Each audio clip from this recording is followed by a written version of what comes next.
bal saan u ogaano daawadayaasheena fikradahooda kala duwan waxaanu geli doonaa leenka qadka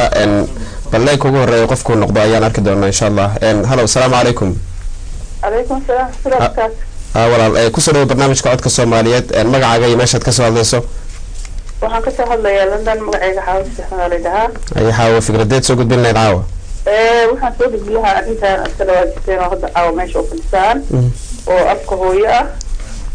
inay maaragtay haday community tahay iyo haday oday Soomaaliyeed iyo saadaya tahay iyo haday dhalinyaro tahay iyo haday aqoonyaha tahay inaa mid maaragtay hadda ka hor lagu soo baraarugay inaysan ahayn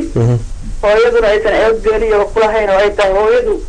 tii aan wax baran oo iyadu doonaysa inay wax ku barato ilmaha luuqada ay ku hadlayaan sax marka anigu waxaan isleeyahay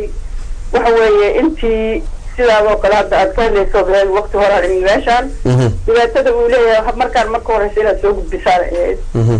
marka hadii waxay la tahay adiga marka caruurtaada markaad guriga joogtid ma waxaad kula hadashaa Soomaaliga mise luqadan Ingiriiska wadamadan aan ku joogno hadda maya caruurtii hadda waxa way wacyiga maanta joogay la mid yihiin oo wax ka gooniya ma aha oo ayaga isla sheekeysanayo aniga wasaarada inta loo hayo way tayartaan waqti hore loo hayo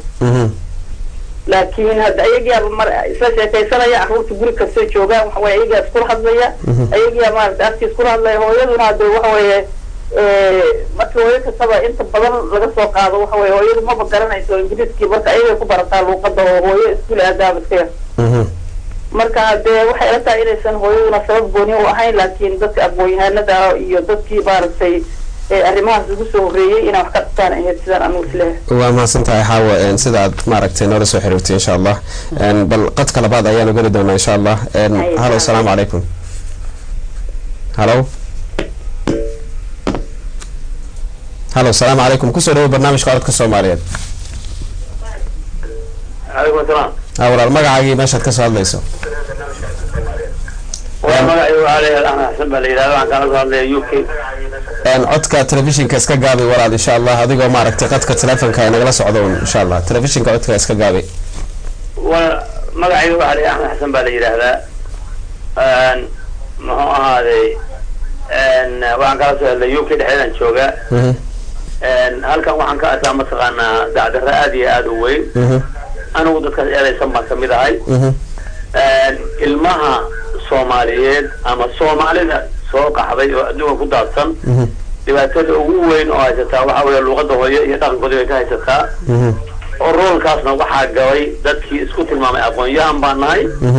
ama mataqaanaa ilmaha dhalay oo ka waaweynaa ayaga ruuxuna waxay saaran yihiin bad bay saaran yihiin oo nin doorisata oo dabaal aqooni wax walba waa mudan yahay baan u malaynayaa nin bad saaran waa garanaysaa dabaalna aqoon xaaladda ku sugan yahay iyo khatarta uu leeyahay marka halkaas waxa roolkaas anu waxaan dusha kaga tuuri lahaa dadka isku tilmaamay aqoon-yahan baan nahay oo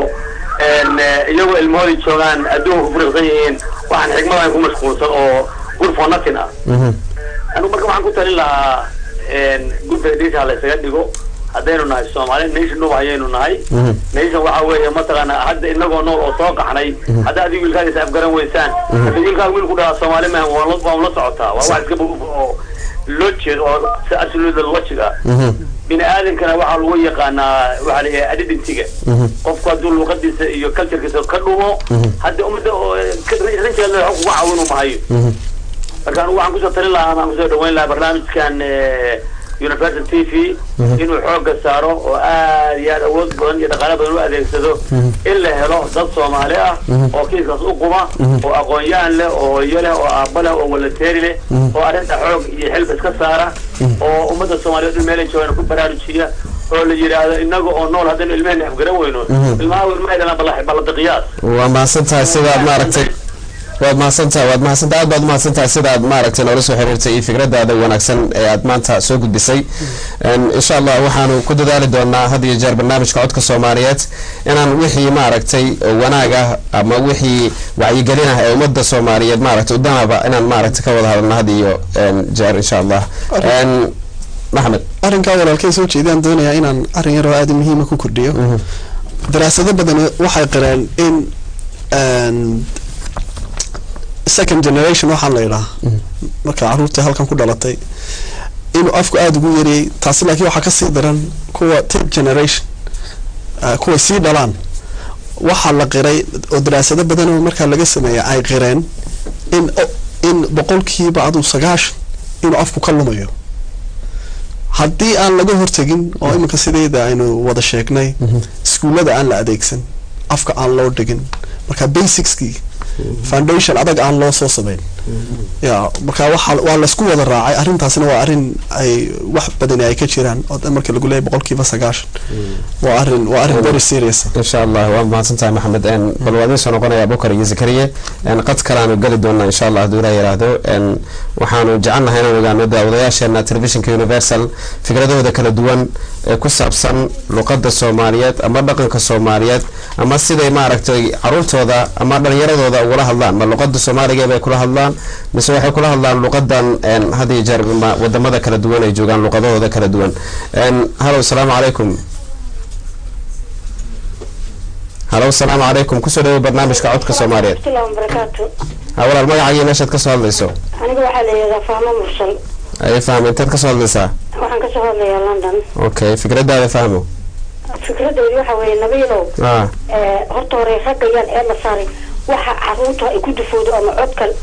codkeena iyo maxaa ay kaga tagtay waa hooyooyinka